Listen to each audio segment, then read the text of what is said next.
All right, excellent. So, good morning, everybody. Um, I started a teaching on how we're to read and how we're to study the book of Acts. I really could have taught on hundreds of things, but I tend to find that um, we're not very good as a Christian culture, or even as a church, and I mean like capital C church worldwide, at discerning the differences between different types of documents in the Bible, um, different types of genre, and we tend to just read them all the same way. I started off on Wednesday by pointing out that even in a basic newspaper, you've got at least four different genres in a newspaper. You read the front page different than you read the funnies. You read the editorials different than you read the help wanted ads. There's different types of literature there, and you write them differently, and whenever someone goes and reads them, they have different expectations when they read them. But you don't read the front page with the expectation that it's going to be funny in the same way that you read the cartoons. And you don't read the help wanted ads the same way with an expectation that you're going to get serious information telling you something when you read the political cartoons and stuff like that. So and when it comes to the Bible, we have a variety of different types of genre. Just in the New Testament itself, we have Gospels, which are ancient biographies. We have epistles, which are Greco-Roman letters. We have what we like to call the Book of Hebrews, which is not an epistle. It's actually more of a sermon. We have a Book of Revelation, which is an apocalypse, and that's just in the New Testament. And then we also have the Book of Acts. So the Book of Acts is kind of by itself. It's its own thing. And so we don't know how to read the Bible, especially reading literature that's 2,000 years old, and we don't really reproduce this type of literature today in the Western world, unless, we don't know how to read these things unless someone sits us down to try to teach us about it. So that's what I'd like to do. So I start off on Wednesday by pointing out that this is not a elementary teaching. This is much meatier, and I learned that I needed to slow down and kind of stop every once in a while to kind of make sure, hey, when you're trailblazing away, you have to stop every once in a while and look behind you and make sure people are still following you. So every once in a while I'll stop and I'll take questions just to kind of make sure we're all on the same page. I really am trying to move us to a mature way of understanding the Bible instead of more of just kind of a casual, lackadaisical reading. I'm not saying that's wrong, or there's anything wrong with that, but Luke wrote this document called the Book of Acts in a way that he intends us to read. And if we read it in a way that was unintended, then we're not getting out of it what God inspired him to write. So unfortunately, I got like half a dozen to maybe like 10 people here that weren't here on Wednesday. And so I feel like, man, I'm just kind of starting on the second floor when all these people are just coming in on the ground floor. So what I'd like to try to do is maybe just spend 5 minutes just trying to recap what I did over an entire hour. And, we'll just see if I can even do something like that. So let's see. Let's share my screen here. So please, if you have any questions about anything that I say, please raise your hand, and John will make sure that I get to hear those. So what I wanted to do is just really to start on this this slide, which kind of was a summary of what I did for an hour, kind of talking about what Acts is as opposed to what Acts is not. So what we basically observed is that the book of Acts is limited to a period of 30 years, so from around the year 30 to 60. Which means it's not all-encompassing, and it's not a exhaustive history of everything that takes place. Like some people will say, well, the book of Acts is the history of the church in the first century. Well, it's not. It's a history of some people in the church for really 3 decades. So it's very limited. It's limited in geographical scope. Nothing is mentioned of Egypt, Africa, Spain, or Britain. And we know for a fact that there were Christian missionaries in the first century in all four of those places, but the book of Acts doesn't say anything about them. So we know that it's not telling us everything that there is to know about the spread of the gospel. And so it's limited. We know it's specific in theme, which is Acts chapter 1 and verse 8. That's where Jesus says that his disciples will be his witnesses, beginning in Jerusalem, going to Judea and Samaria, and ultimately ending at the ends of the earth. But from the perspective of the book of Acts, what the ends of the earth is actually Rome, because the book of Acts ends in that way. And we also demonstrated by looking at the structure of Acts that I believe is chapter 1 is just kind of the introduction. Chapters 2 through 7 are how the gospel is spreading in Jerusalem. Chapters 8 through, I can't remember how far it is, maybe 8, 9, 10, and 11 or something, are Judea and Samaria, and then 12 all the way through 28 is the gospel that ultimately ends in Rome. So it's very specific in its theme. It's got a specific axe that it's trying to grind us. I'm going to say Luke has a very intentional perspective that he's trying to portray. Okay. Fourthly, it tends to focus on one figure at a time, mostly on Peter and Paul. Okay. So we see there's very little to nothing mentioned regarding the ministries of the other apostles. We don't know anything about the acts of what happened to Matthew / Levi. We don't know anything about Bartholomew. We don't know anything about the other Judas. Usually he's mentioned in the book of John, he's called Judas, not Iscariot, because there's two guys named Judas in the midst of the apostles. But we just, it's hard to call this book the Acts of the Apostles because we don't know anything about the majority of the apostles, apart from the fact that they were present, in Acts chapter 1 and 2. We see that it's intentional and it's apologetic, which is another word for defense of Christianity, and particularly of Paul's behavior. So it's trying to demonstrate a defense of Christianity, trying to say Christianity is not seditious against the empire. It's trying to say that Christianity is an extension of Judaism, and that it's old and it's a continuation. And ultimately, Christians would say that Christianity is the fulfillment of Judaism. And also that Paul, despite the fact that he spent 5 to 7 years of his life in prison as a Christian, that he was not a troublemaker, he wasn't a lawbreaker, he wasn't a terrible person. Paul's actually just a faithful missionary, and he gets punished in a wicked world for doing what is right. And so my summary of what Acts is the final one, which is that Acts is a selective, organized, and apologetic historical account of how the gospel message got to Rome, beginning from Jerusalem. That seems to be what the book of Acts is. And so I would encourage those that want to know all the details and all the footnotes of all of those points just to go back and to watch the previous video where I go and discuss all those things.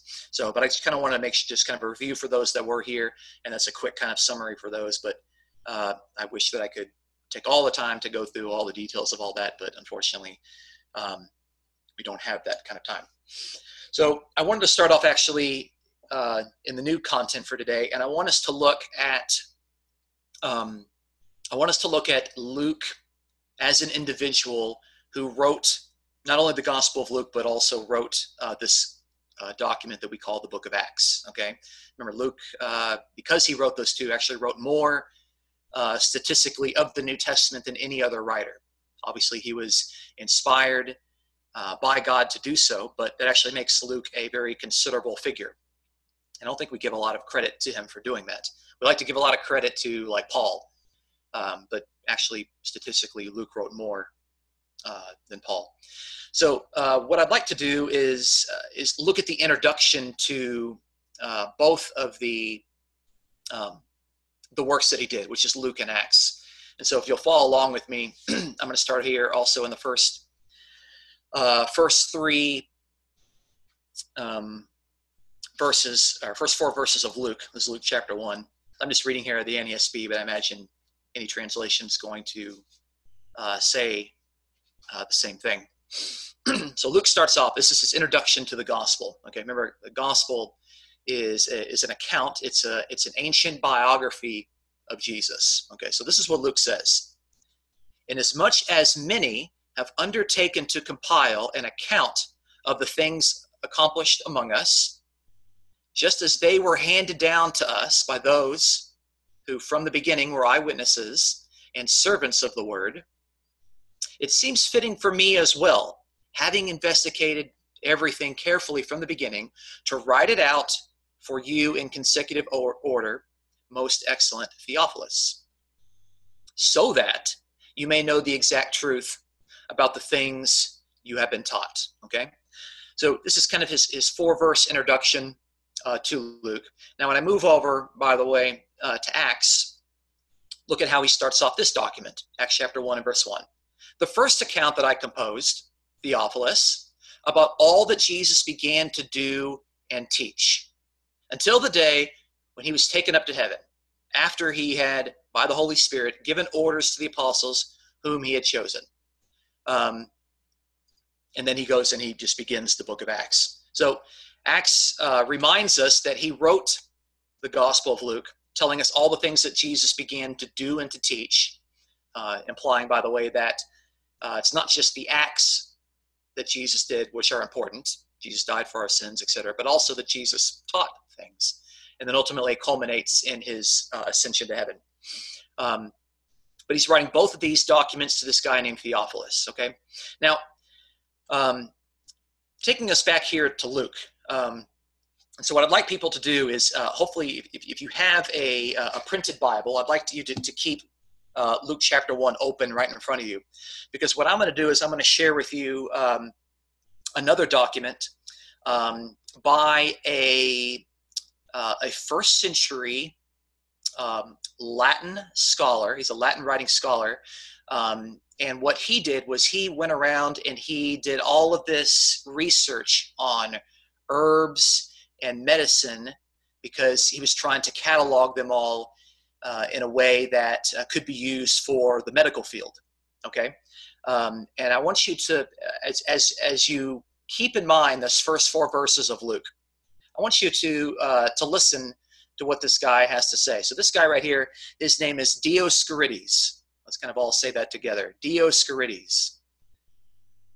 And his book is called De Materia Medica, which is on medicinal materials. And it says here in this document, it was written in Greek in the 1st century of the Common Era. Okay, and the reason why I'm bringing this up is to show a parallel to the way that Luke, who is also in the medical field, he is variously translated in Colossians 4 as a physician, but certainly he's involved in some sense in the medical field.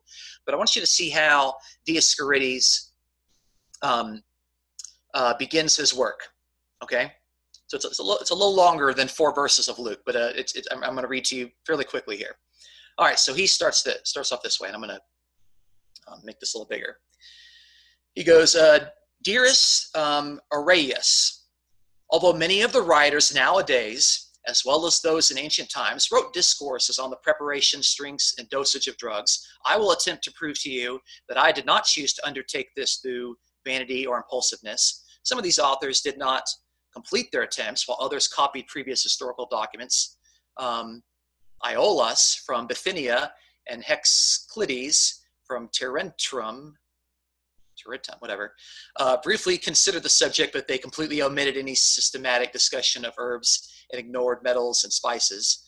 Crataeus, the rhizotomist, and Andreas, the physician, seem to have a greater knowledge of this particular area than most, but have ignored many extremely useful roots and gave meager descriptions of many herbs.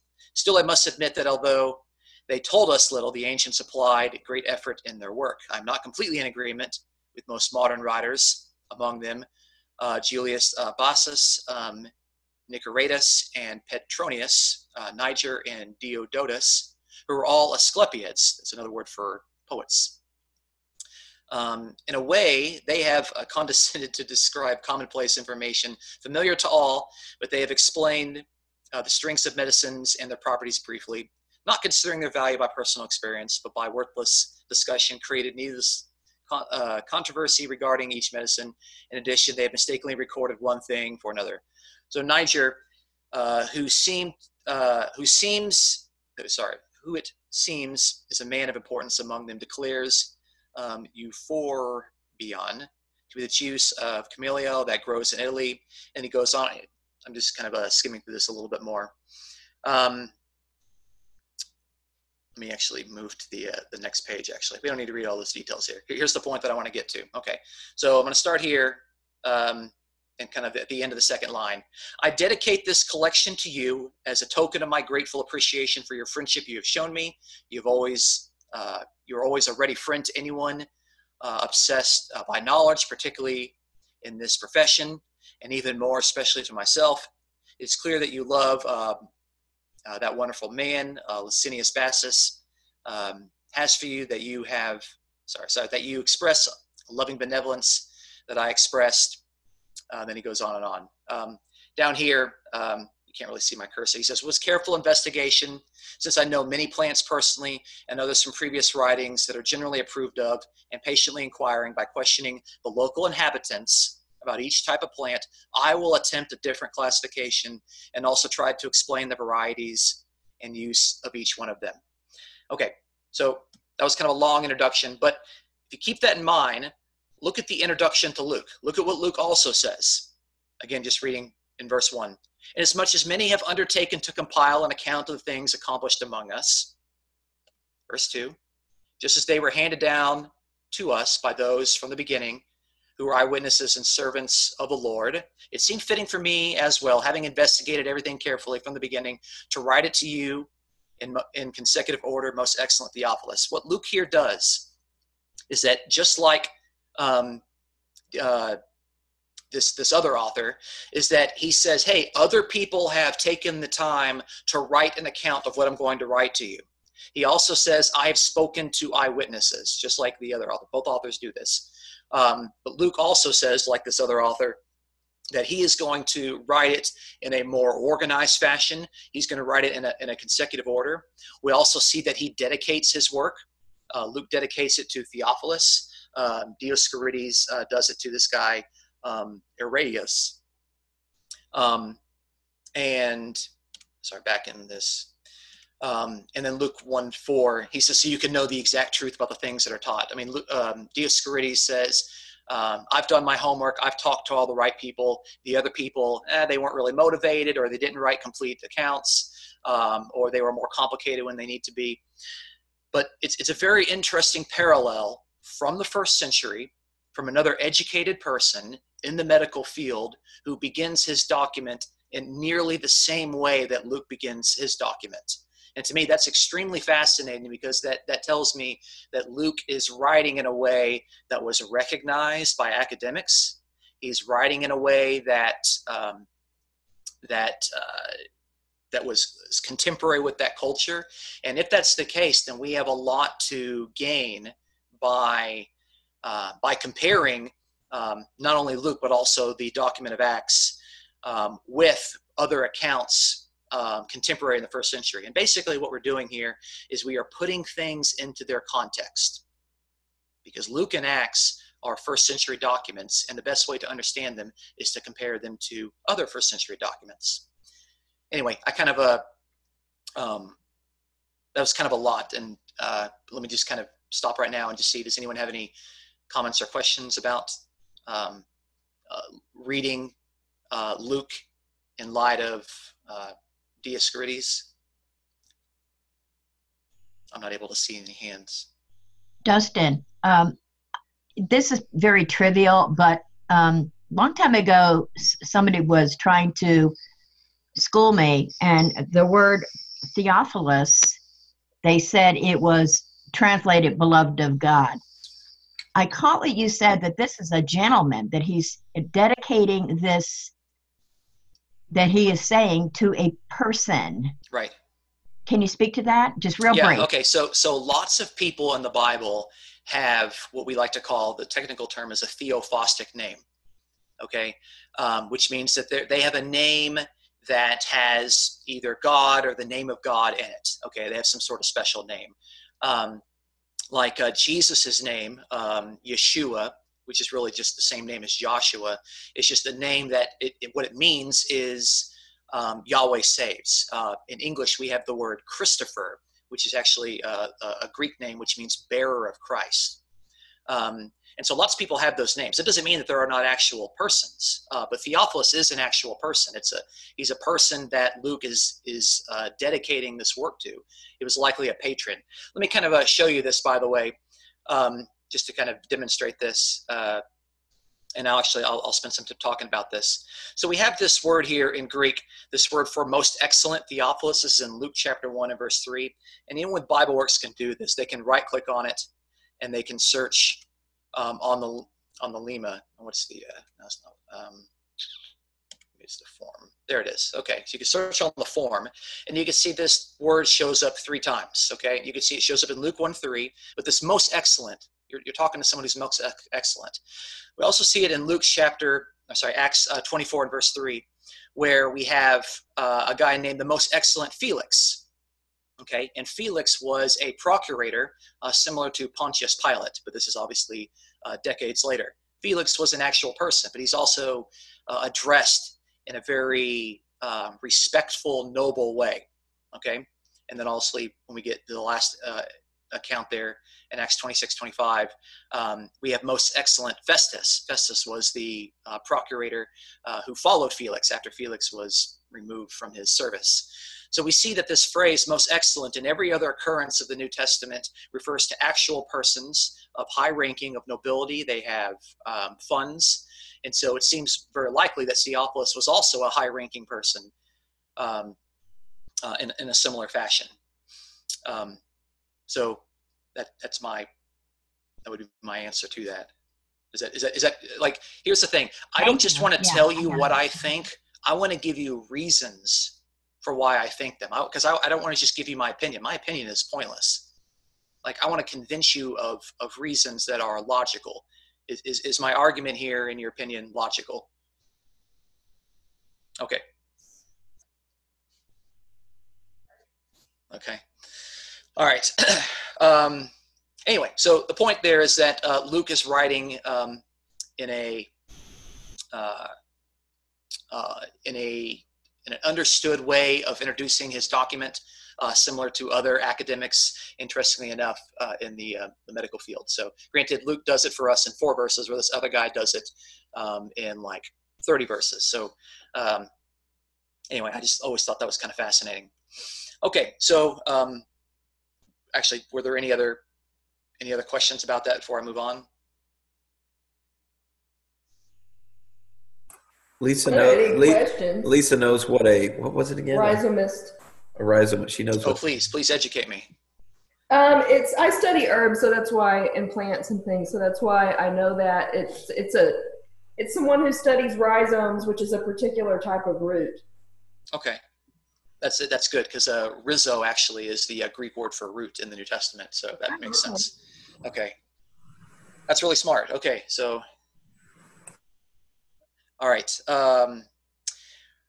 So what this tells us, by the way, is again, Luke is not just making up his literature as he goes. He is writing with a common way that's being written. And the thing is that God inspired him to do this. God inspired Luke to write in a manner that was common to the culture. Okay, in a way that would have been recognized by people, in a way that would have been appreciated by people. And so there's nothing wrong with that. There's nothing wrong with God inspiring people to write within common contemporary literary conventions. So let me move to this. Okay, I want to move back to a slide that I looked at on Wednesday, and I want us to look at this and to think very carefully and very critically about the implications of, in the book of Acts, how Luke describes a conversion of Paul. I want us to think about this.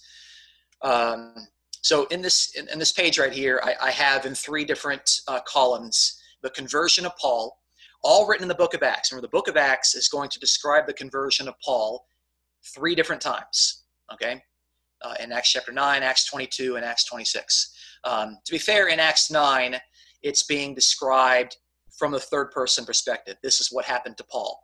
But in Acts 22 and Acts 26, Luke is recording the words of Paul, and so Paul is speaking in the first person. So he's going to say, this happened to me. Okay, but it's very clear when you look at this, and I probably should start off and say something, because I'm not sure how looking at this makes people feel.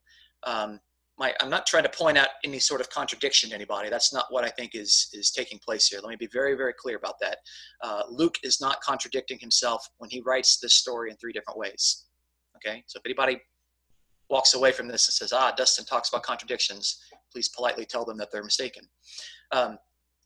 But we see here that in the same retelling of the story, that the highlighted words are the words that are the same, and the words that aren't bold are the ones that are a little different. Now we can see here that it's very clear that it's the third version of the story, which is the most exhaustive. Okay, and in particular, you can look at what Jesus says at the very end. Okay, when Jesus kind of tells him, hey, he needs to leave. So in the very end, we'll start with that last bold point. This is in the third column. I'm Jesus, whom you're persecuting, but get up, stand on your feet. For this purpose I've appeared to you, to appoint you as a minister and to witness not only to the things which you have seen, but also to the things in which I will appear to you. Okay, but if you look at the version before that, the one in Acts 22, Jesus says, get up, go on into Damascus, there you'll be told of all that has been appointed for you to do. And we get a much more abbreviated version in Acts chapter 9, where he says, get up, enter the city, and it'll be told you what you must do. Okay? So, if God inspired Luke to write the conversion of Paul in three different ways, okay, and God inspired him to do this, but God is obviously not inspiring a contradiction, what is the best way to understand these three different accounts? And in particular, I want to know why Luke feels it's okay for him to write it in three different ways. And my best guess is, this is my best guess, and I want to open this up for a little discussion, is that the far right column, the longest one, is probably the full story. It's probably the full story, okay? And then the one in the middle is one that is slightly more abbreviated, okay? So it's not a contradiction, it's just it's slightly more abbreviated. And the one on the far left is the one that's extremely abbreviated. It's the shortest, okay? In the same way that if we were to tell a story, like earlier today, Sarah told us how in April she's going to go to Belize and she's going to be able to, to reconvene at the airport during her layover, with one of us. But then when she told the story again to John, she told it in a little more abbreviated version. It's the same story. There's no contradiction there. It's just that we do this a lot. When we tell a story, sometimes we're going to give the full account, and sometimes we're going to give a more abbreviated version. And so what I actually think is taking place here is that God is inspiring Luke to tell a story in the same document in a way that's not contradicting himself, once in a very long version, another time in a more abbreviated version, and then a third time in a much more abbreviated version. And I think that's the best way to understand that, because, on the other side of the coin, someone could come to you and to say, oh, look at this. This is a contradiction because Jesus says something different every single time. I don't think this is a contradiction. I just think that Luke, inspired by God, felt comfortable abbreviating the story. To me, that's the best explanation of this evidence there. And I want to hear from some people, like, how do they interpret this? Does this make them feel uncomfortable? Maybe what do they think about this whole thing? Because I can tell you one thing, the episode didn't happen to Paul 3 times. Paul only met Jesus on the road to Damascus once. So anyway, but I'd like to kind of open it up here and just kind of get some feedback from people. Dave and Carol have their hand up. Sure. Yeah, I think that's very interesting, Dustin. It's the fact that that's very commonly used right in our own culture. People will preface something they're going to say. Well, long story short, and then they continue and shorten a long story, so that people get the essence of what took place or what they want to say. Right. And to me, if we can get that, and if that's true, and I think that is true, then what that means is that Luke, under the inspiration of God, felt that he had the right and the authority to abbreviate certain accounts. And that shows us that when it comes to a lot of the things in the book of Acts and a lot of the speeches that we have, is that they're not direct word for word every single thing that happened. We know by looking at the account in Acts 9 that it's not a word for word of everything that happened. Now, granted, when you look at the things that are in bold, that stuff didn't change. The main skeleton, the foundation of the story remained the same. But some of the peripheral details, the less important ones, they got abbreviated.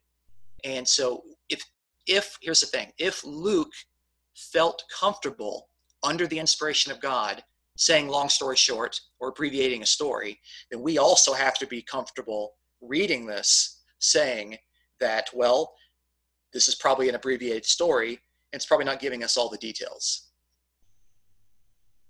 Anybody else?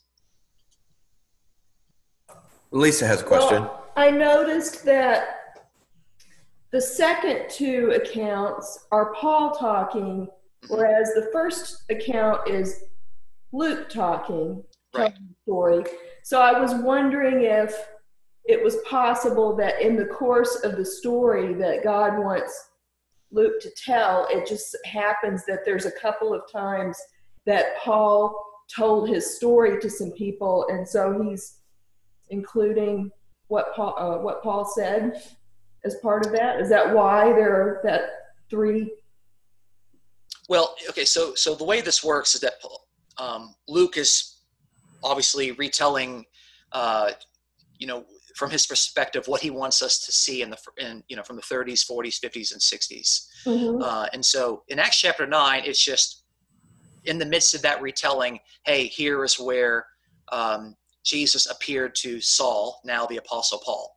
Mm-hmm. In Acts 22, Luke is retelling when Paul is in front of some other people, and he's giving a defense of how he actually met Jesus. And the same thing is happening in Acts 26. Luke is telling of when Paul was in front of a Roman official, retelling that story. So the middle one, and of the three you have up here, the middle one and then the last one are him recounting when Paul was explaining what happened to him. Yes, so it's still written by Luke, but Luke is telling us what Paul said to these persons. Okay. Yeah. But still, like everything that's being said, it's all written in the book of Acts. It's all written by Luke. Mm-hmm. Okay. Right. And he knows he's not contradicting himself. Mm-hmm. So, but even in the right two columns that are all from Paul's perspective. Yeah. There's still some of the peripheral things that are some differences there. Mm-hmm. Right. Okay. All that I'm trying to do is to get people to feel comfortable with the fact that Luke, as an inspired writer by God, felt comfortable and had the authority to abbreviate these stories. Okay. And sorry, go ahead. Oh no, go ahead and finish. Well, that's kind of because if we cannot get this down, if we cannot accept the fact that Luke had this comfort, then I can't move on and build on some other things that Luke did. Because the way that Luke feels comfortable writing and organizing and telling the Christian church his material is going to affect how we read it. Okay, I have a question then. Okay. When you're talking about abbreviating, what he's saying here, is he abbreviating what Paul said too, or just what he said, or? Well, in particular, we see like in the first account, Mm-hmm. it says that you get the impression. It says he was traveling and happened while he was approaching Damascus, and a light fell and he fell to the ground. Yeah. Okay. If you look in the far right account, it says that I saw on the way a light from heaven brighter than the sun, shining all around me and those who were journeying with me. Okay. So we learn that Paul was not alone in the third account when all that Luke wants to tell us is the conversion of Paul in the first account.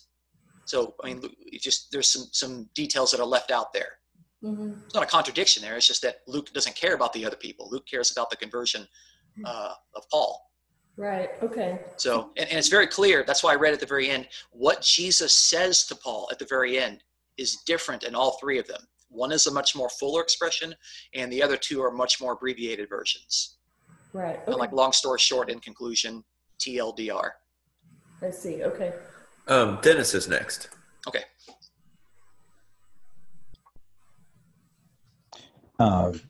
Yeah, Dustin, the record in chapter 9, to me, it's just it's a boiled down version. This is what happened.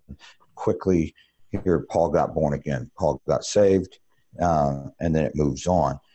But when you said Luke felt comfortable abbreviating, but isn't it also possible that in chapters 22 and 26, Paul is giving his defense, or in essence, giving a witness to I think it's Felix and then Agrippa of what happened to him. He also he expanded what Luke already said in chapter 9. He tells more detail of the story, just like Sarah did. But you mentioned it in a way that makes it sound like Luke took the liberty of his own initiative to abbreviate in chapters 9 and then say a little bit more in chapter 22 and say a little bit more in 26. But I don't see it being Luke's initiative to do that. It's by inspiration. And well, yeah. And I was very careful to say that, is that Luke, under the inspiration of God, I qualified it every single time to say this is not something, Luke is not going cavalier and maverick here.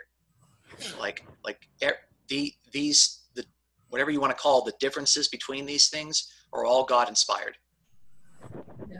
Okay, so it's not. God wants it this way. Let's put that. That's all I want to say. God wants it this way.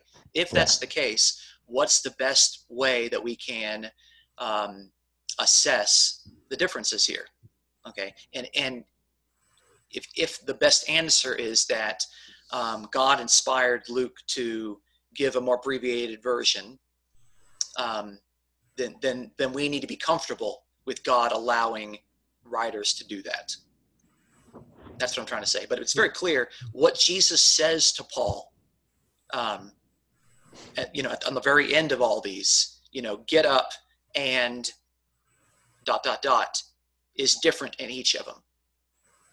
I think it's also interesting, Dustin, kind of playing off Dennis's point for a minute, that Paul actually tells it slightly differently, in 22 and 26, because in both of those cases, Luke is quoting Paul, and Paul tells a slightly different story in the places. I do think one of the things, and then Doug and Sandy will be next, is I think in terms of just my own assessment of the differences, is the intended audience at that time. So the general reader, Theophilus, and anybody else reading it, is the intended audience in Acts 9.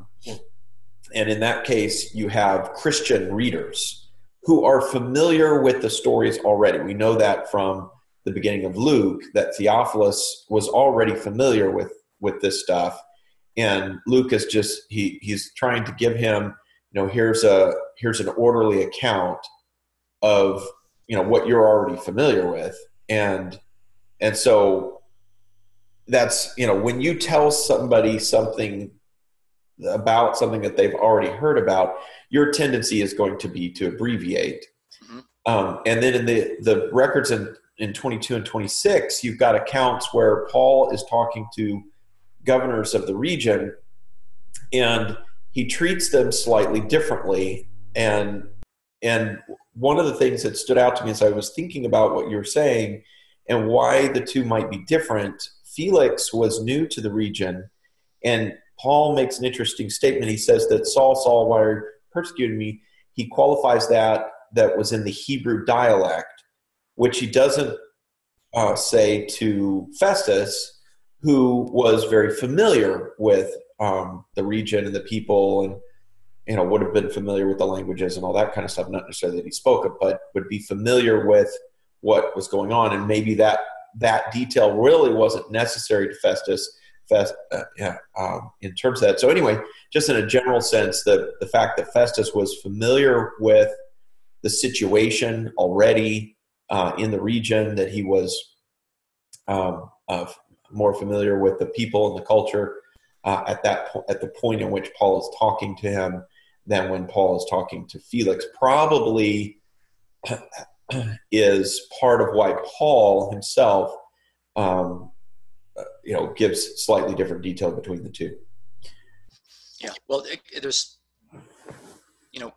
Luke is recounting all three of these stories, and I don't want to spend a lot of time on this, but again, the final response of Jesus at the very end, after he says "get up," is different in all three of them. And actually, if Acts is also addressed to a most excellent Theophilus in the same way that we have a most excellent Felix and a most excellent Festus, then really the intention is not that much different, because they're all addressed to these high-ranking, most excellent persons. Be that as it may, all that I want us to do is to be able to see that that some of these are more abbreviated than others, and Luke felt comfortable under the inspiration of God to abbreviate it that way. And if that's the case, we have to accept that Luke, as an inspired writer, felt the authority by God to abbreviate certain stories. That's what I want us to do. But also the fact, again, if you actually look at the main part of the story, the stuff that's in bold, that's the stuff that if you were to retell the story to people, that's the stuff that you would really focus on. That's the meat of the story. So, anyway, but you said there was another hand? Yeah. And it looked like Doug put his hand down, so I'm not sure if you had meant. Maybe I answered his question, or maybe. I have my hand up. Yeah, there's a couple of people that do. Doug, I just want to check in with you real quick.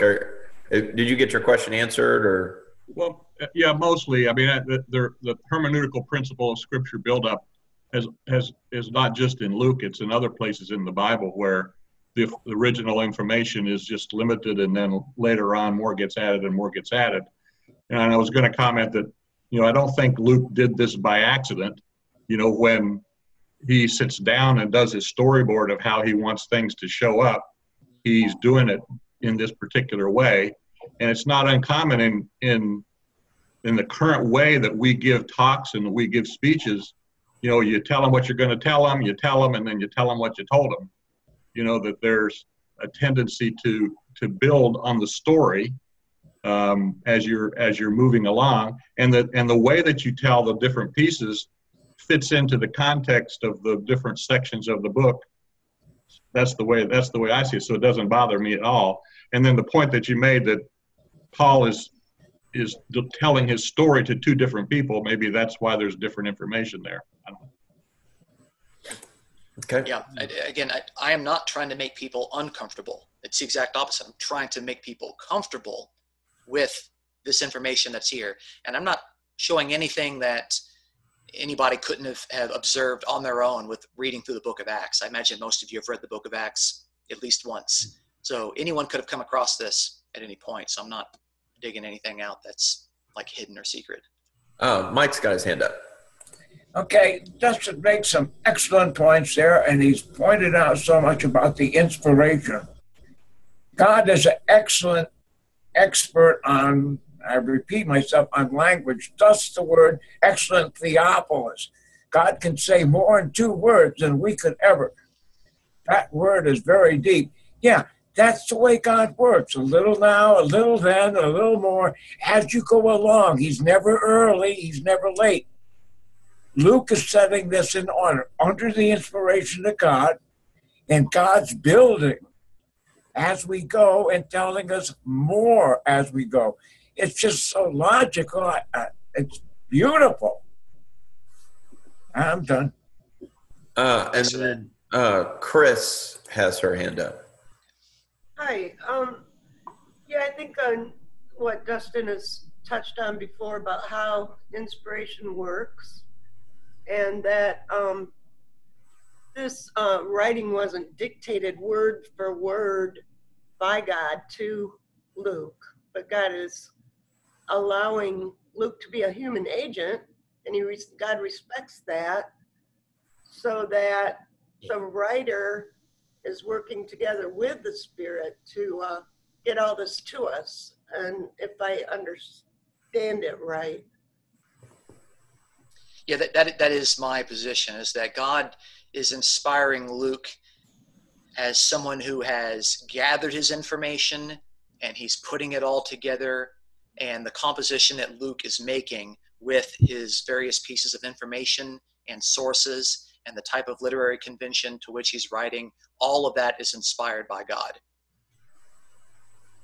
Yeah, the opposite that I could think of from that would be, that it seems like some people have the idea that God works this way or something, and I don't think it is the way that he works. It'd be almost like channeling or something, where just in one big lump thing, God downloads something to somebody, and their hand is just like some sort of, instrument for God that they're writing out like just exactly what he tells them. And what you're saying is that that's not how inspiration works. Well, that doesn't seem to be what Luke is saying. That's not what the evidence has. And I think a lot of people, that's how they think inspiration works. Yeah. But if you just read like the books of the Bible, you can see that hypothesis just falls on its face. It's God doesn't just possess someone in a trance and download all the information and then they write it all out in one point. The prophets write for different times at different kings. Paul, when he writes his letters, we call them the letters of Paul, but Paul says Paul plus Silvanus plus Timothy plus Titus, multiple people are writing that. That's fine. Sometimes, the letters of the New Testament are dictated to a scribe. We see this in Romans. Romans says that there's a scribe named Tertius, and 1 Peter says he has an amanuensis named Silvanus, who actually did the writing for Peter. So there's a lot more detail that goes into these things. And like I said, we already read at the beginning of Luke. Luke tells us other people have tried to who have given us a written account of the life of Jesus. He's aware of them, and he says, based on them, I'm going to give you a more ordered account. Okay, so we know that he has sources. We know he has more than one source. Okay, we know that he's being selective with it. I also pointed out on Wednesday that at the end of the Gospel of John, there's this statement that says, if everything ever that we could write about Jesus was ever written, there wouldn't be enough ink in the world if all the ink was water in the ocean, telling us that the Gospel of John knows there's other information out there about Jesus, but he's being selective in what he wants to say. So it's much more complicated than just kind of the fancy, I like how you said channeling answer. That's not how it worked. But that doesn't take anything away from inspiration or authority. I'm not trying to do that at all. I'm trying to say, how can we uphold inspiration and authority and take seriously these documents that God inspired? Dustin, that was all the hands that were up. Awesome. Okay. So, okay, I hope people, I'm moving on because I'm hoping that I've tried to give some comfort to some people here, but I want us also to see, I'm just moving very quickly to get to the slide that I want to,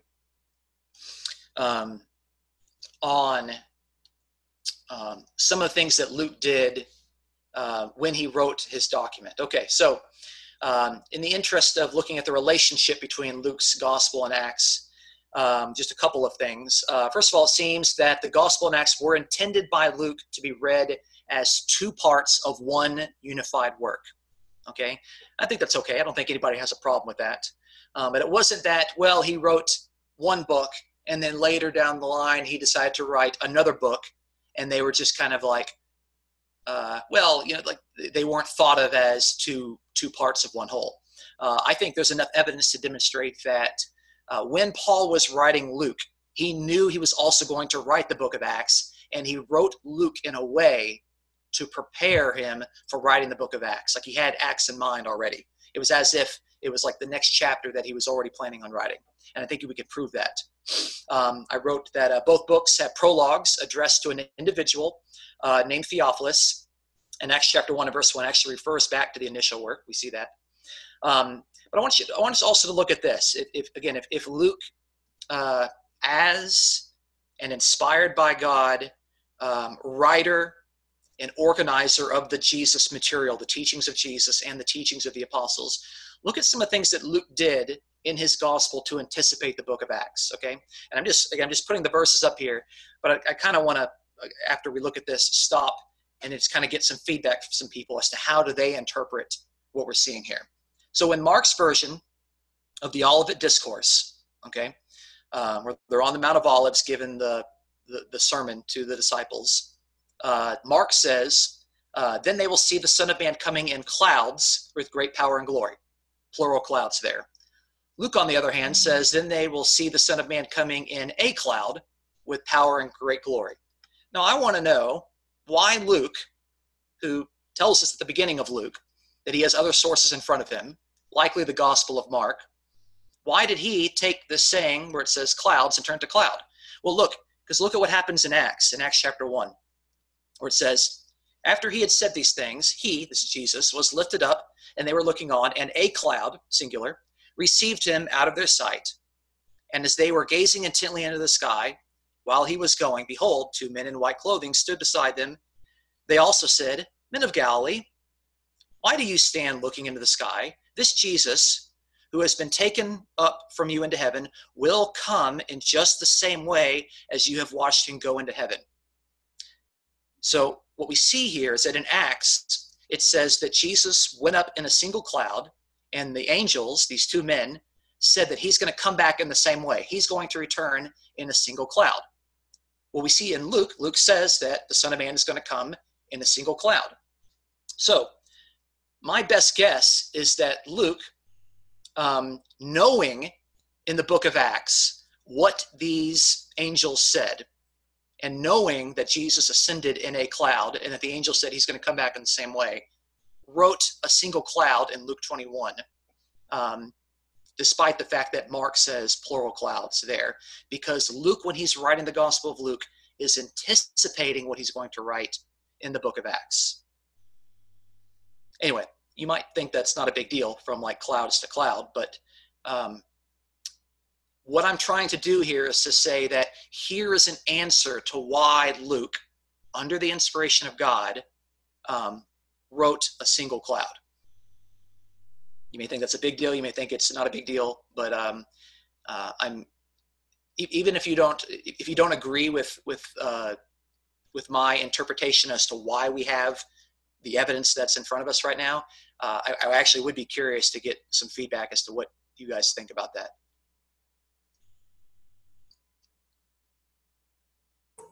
Well, Dustin, one of the things that I think about a difference between Luke's gospel and the other gospels is what Luke says at the beginning of his gospel, that he's going for precision. And one of the things that we as modern contemporary Westerners really have to understand is that we tend in our culture, with regards to biographical accounts and histories, we are very, very concerned about time and order and accuracy in terms of the details and all that kind of stuff. We care about those things deeply. We especially care about time and sequence, and our language reflects that. English is ridiculous in its ability to create precision in terms of the time of actions. And whereas in the ancient Near East, that was not a big concern. And There were other reasons why they were writing. There were other things that were emphasized. All the poetic language was really important and things like that. Not so much literalness, but figurativeness was oftentimes a bigger deal to them. And so Luke, on the other hand, unlike the other gospel writers, says he's trying to write this in his physician way. I really appreciated the example that you gave of the other guy, the other physician. Dioscorides. Yeah. Dioscorides, yeah. Yeah. Who's writing in the same way.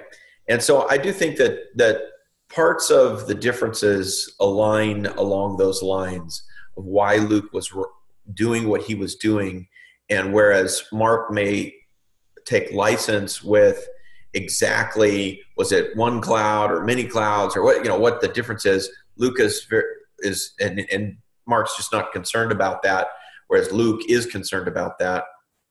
And again, this goes back to your point about inspiration, that God is not possessing these people and channeling, as you put it, the communication of what's going to be written, but rather he's inspiring people who use language in a particular way, who have a certain cultural understanding and view, who are writing to particular people of a certain culture and view. It's completely natural for us, and so it should be natural for God as well, to adapt our style of communication based upon the circumstances that we're in. So, which would include the audience that we're writing to, and that sort of thing. And so, that's my opinion about it. Why Luke is different, and this is not the only example of Luke being different than the other gospel writers.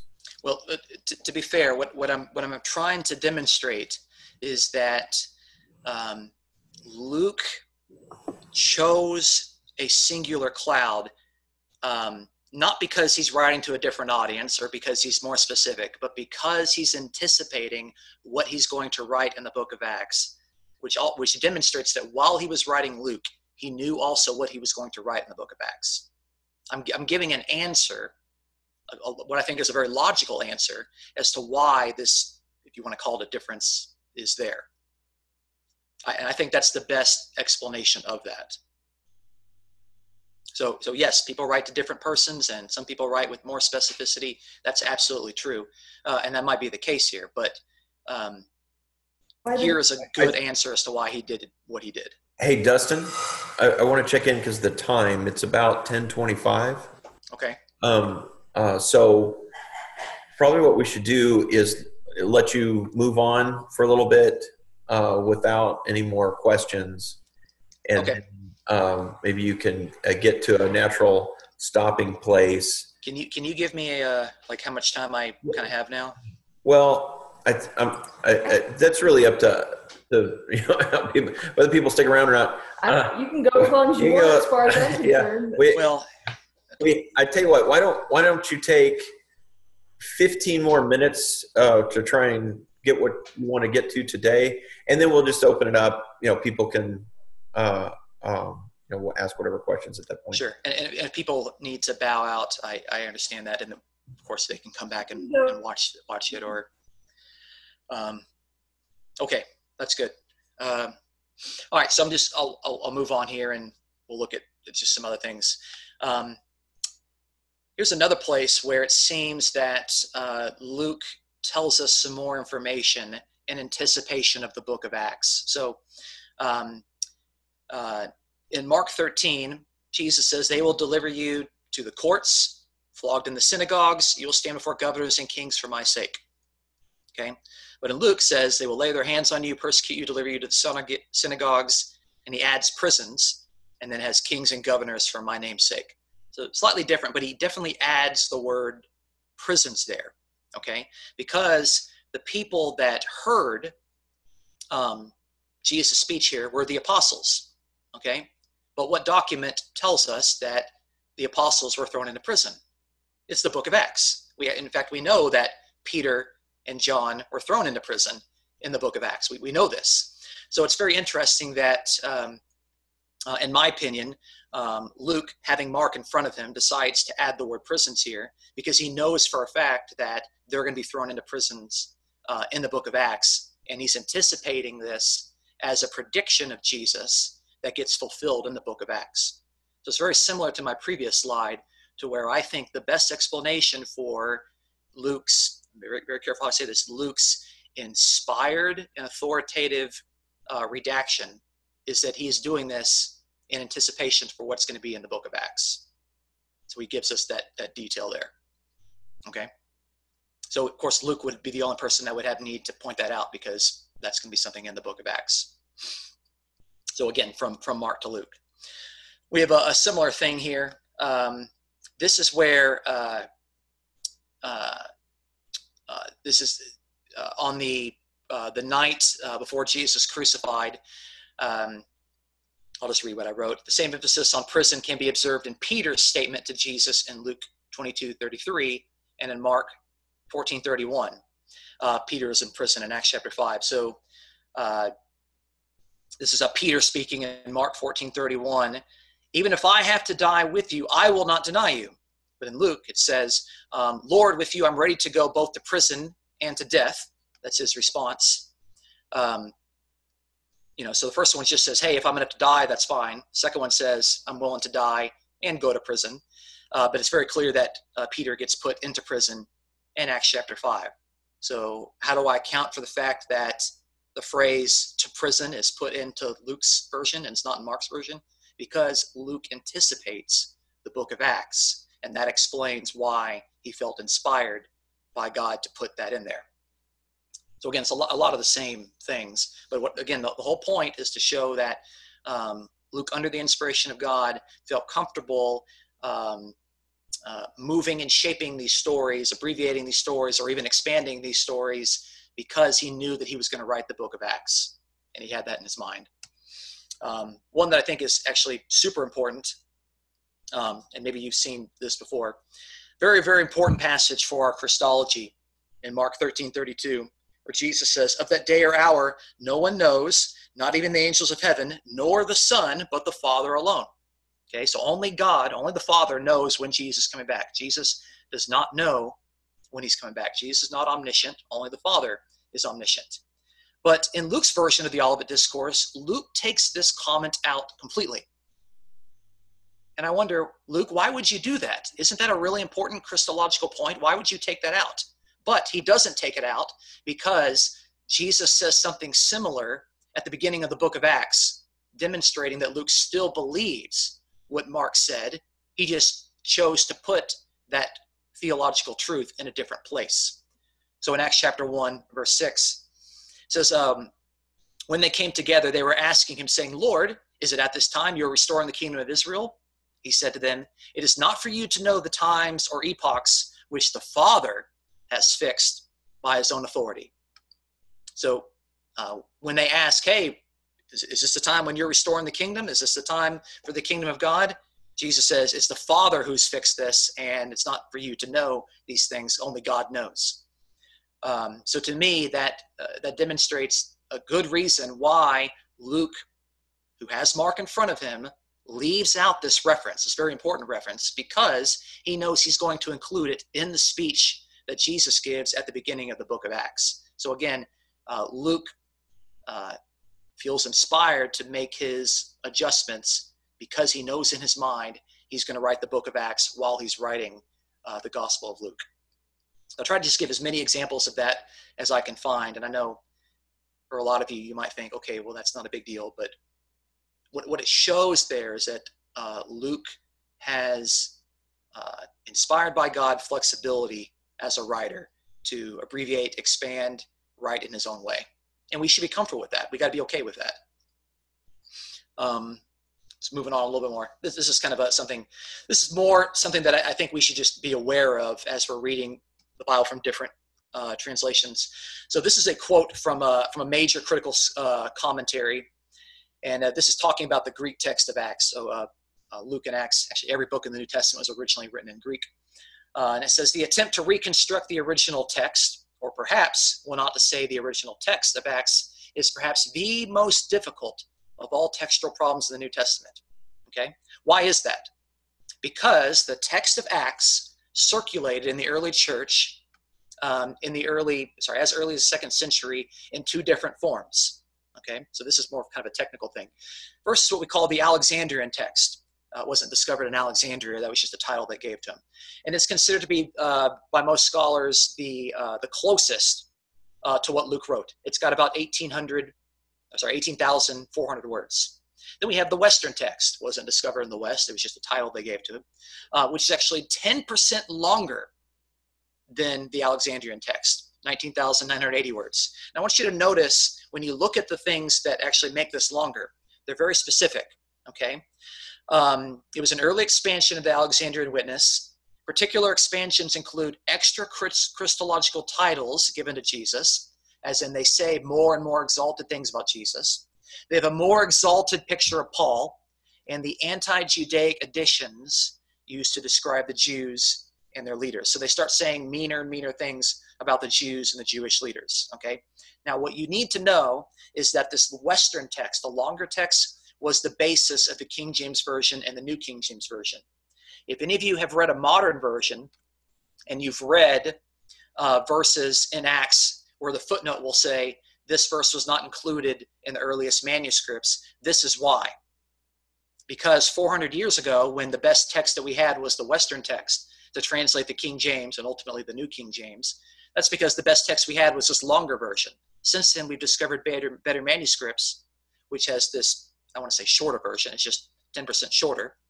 And when they compare the 2 versions, they can see, okay, one definitely has been expanded by more exalted titles of Jesus. And we all know in church history that the understanding of Jesus was more and more exalted as they exaggerated that, ultimately to where Jesus became the Trinitarian Jesus. He's no longer the human Messiah Jesus. Of course, Paul became very legendary, and of course the church became very anti-Semitic. And so the expansions actually make sense of something that's been going around longer and longer. But this is actually the technical reason why in your modern versions you're going to see some verses in Acts that have a footnote that say this particular verse was not there in the original text. That's kind of more of a technical point, but I figured that's kind of a good stopping point. That's really like all that I wanted to say about Acts, like over the last 2 sessions. Kind of a good critical introduction for people, a little meatier than maybe what we're used to, but hopefully nobody choked on all the meat and they got to get something out of it. Even if it was a T-bone, hopefully you were able to eat the meat and throw away the bone. Anyway, anyone else wants to say anything or comments or anything? That thing about the expansion of the text that you just mentioned is very interesting. That it's one big reason why KJV onlyists are so opposed to the newer versions of the Bible, because the newer versions leave out, I forget, there's some number, 108 or 68 verses or something like this, and. But really, we're not leaving anything out. Their version is the one that's been distorted. Their version is the one that's been corrupted by adding all that stuff. I understand. Yeah. Good point.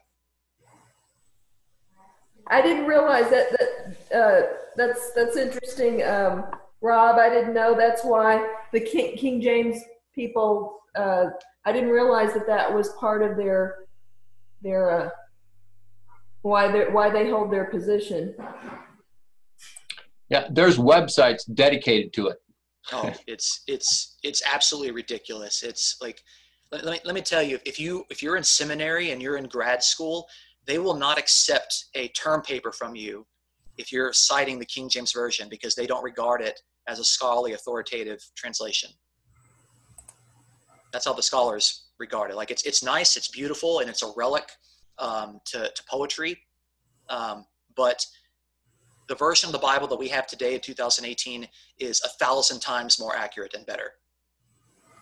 Well, you all remember the woman that said, if the King James Version was good enough for Paul, it's good enough for me.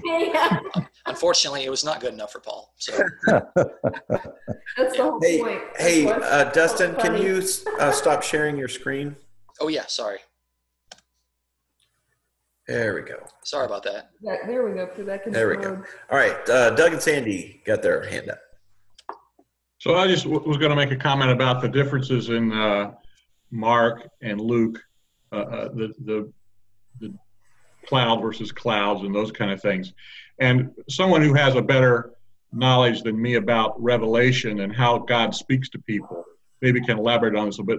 But for me, if you have two people and God gives you, sometimes God doesn't just give you words that you have to write down, but he gives you a picture or a vision or a movie or something like that. So if you have two people that God gives a movie or a picture of Christ coming, and the actual picture is many clouds, but Christ is in one cloud and he comes down. And you have two people that see that. And then both people are inspired by God to write it down. So one person sees all the clouds, but Jesus is in one cloud and he writes that. And the other person just emphasizes the point, the exactness of it. Well, he was just in one cloud. Both are true. And to me, one doesn't contradict the other. And I think that's true about many, many things in the Bible.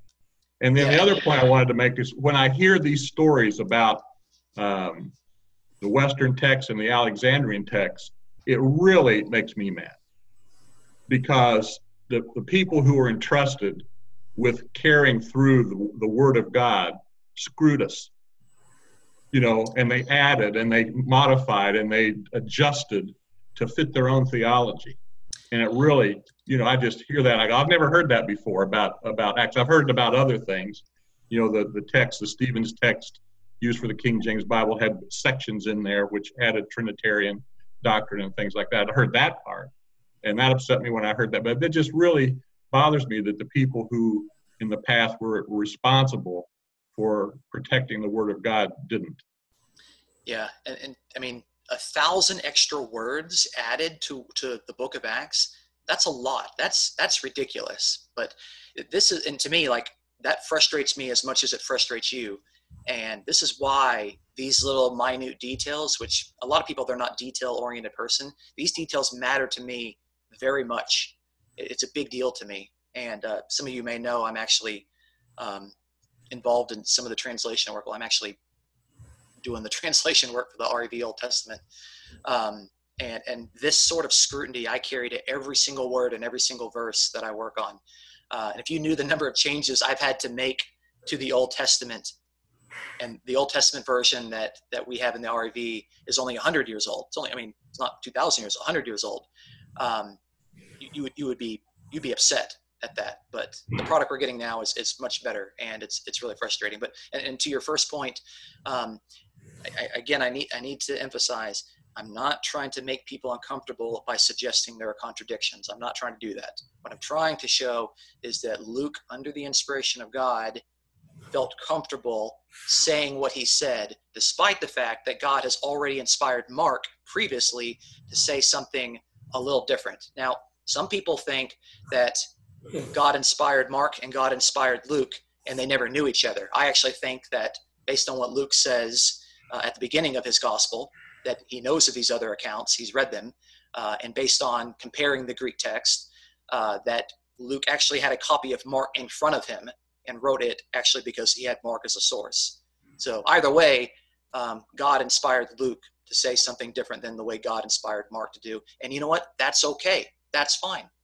Mm-hmm. We could be comfortable with that and not lose any sleep over it.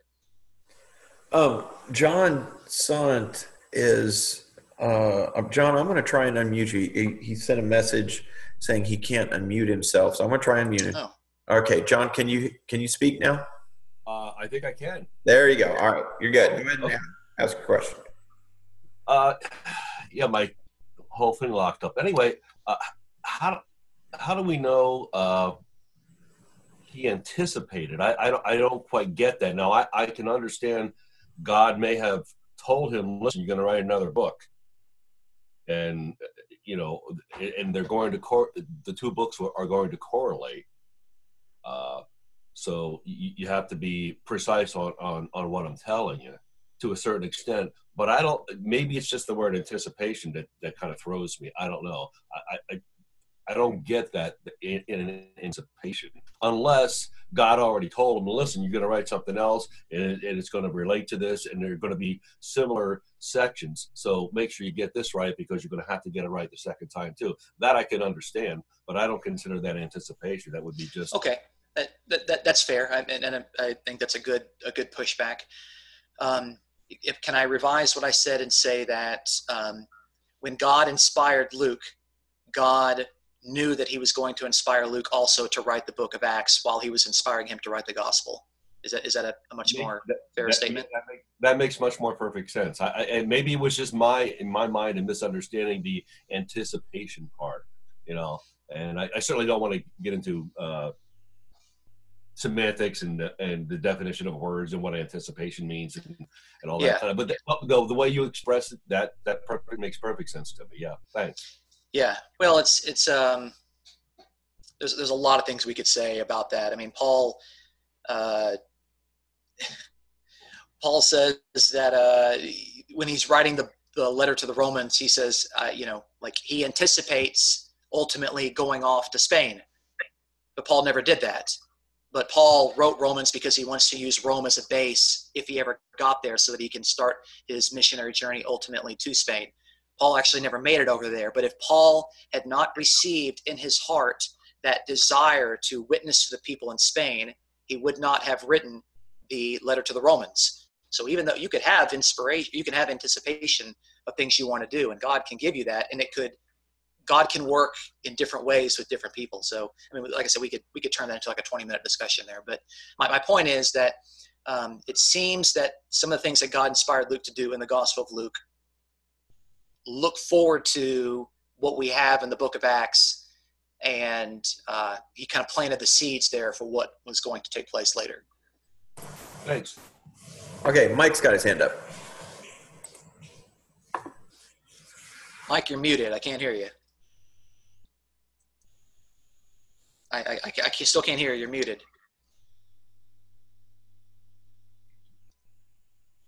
Try now. There you go. Me and computers. We're having fun this week, guys. Wow. Hey, listen, my response is to Doug. Dustin. I'm in my 72nd year now of life. And I don't know how much longer I got, but boy, I'll tell you what, that 72 years went by fast. Well, the devil's been around a long time. He hates God. He hates Jesus. And he has taken and planted people throughout history to take the power out of the word. He doesn't want us to have the unadulterated word. He doesn't want us to really know what's going on. He wants us to doubt so that we can't hear from God. Now, I'm not surprised what's happened. God knew there was what would happen, but he kept enough there so people like John Shainite, like Dustin Smith, like Anthony Buzzard, and others can look into that word, trusting God, can pray and look into that word with God's and Jesus' guidance and find these truths out. And it doesn't surprise me. Yeah, I'm mad at those people, but I'll guarantee you this. Each one thought he was doing the word of the Lord. Each one, just like the Pharisees did when they were attacking Jesus. They thought they were right. Yeah, there's blame there, but let Jesus sort that all out later. Right now, our heart is to get back into that word and to know what he really said, and to know that we know we are sons and daughters of God, that we do have Christ living in us, that we are his hands and feet. Like it says in 2 Corinthians 5, we have that ministry.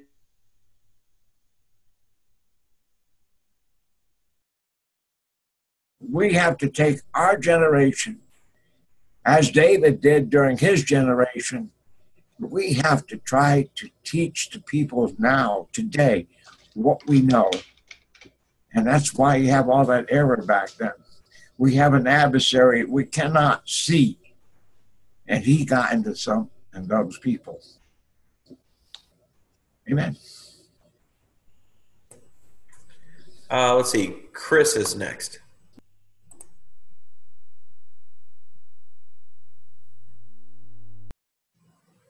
Chris, you there? Hi. Oh, sorry. Can you hear me? Yeah. Go ahead. Can you hear me? Yep. Okay. Wow, it's hard to condense the thoughts that are like, I don't have a problem with the idea that Luke realized while he was writing Luke that he would be later writing Acts. Or he probably didn't, well, that wasn't the name of the Acts or the Apostle, but that he would be writing that more about the story at a later point. I don't have a problem that he could have known that, or that he could have been inspired to know that in that way. I don't think, Dustin, you changed your wording from Luke knew and then to God knew. I don't really think you have to do that for us. I'm not going to ask you to change how you word everything. Yeah, so that we can understand it better, but not, to make us happy. One question I have, it's probably kind of outlandish, but are Luke and Acts the only examples of writing by Luke that we know of? Yes. Yeah, there's no... if Luke wrote anything else, those documents have not survived to this day. Okay. Those are my questions. Thank you. Yeah. But I will say I am trying to get us to have a little more sophisticated and mature view of what inspiration consists of, because I think what a lot of people do is they get in their mind what God inspired the writers to do and to say. They get that in their mind, and then they go to the Bible and they make everything fit what their mind says, and that's backwards. It's actually reading into the Bible. It's called eisegesis. What we should do is we should start with what the Bible does.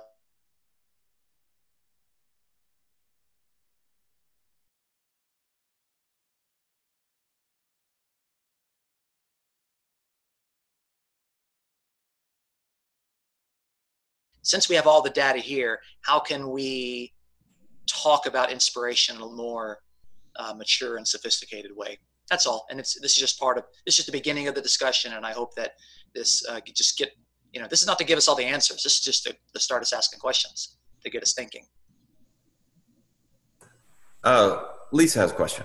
Well, it was more of a comment, which was that the same thing as Chris. I don't have a problem with that either, with that he anticipated that. If it's two parts of the story, it kind of makes sense that he could have very likely had from the beginning the anticipation of writing the whole story. Luke being the first half up to Jesus's crucifixion and resurrection, I guess, and then Luke or Acts or whatever you want to call it, continuing on. Yeah. Anybody else? All right, tell you what, I'm going to go ahead and stop the recording.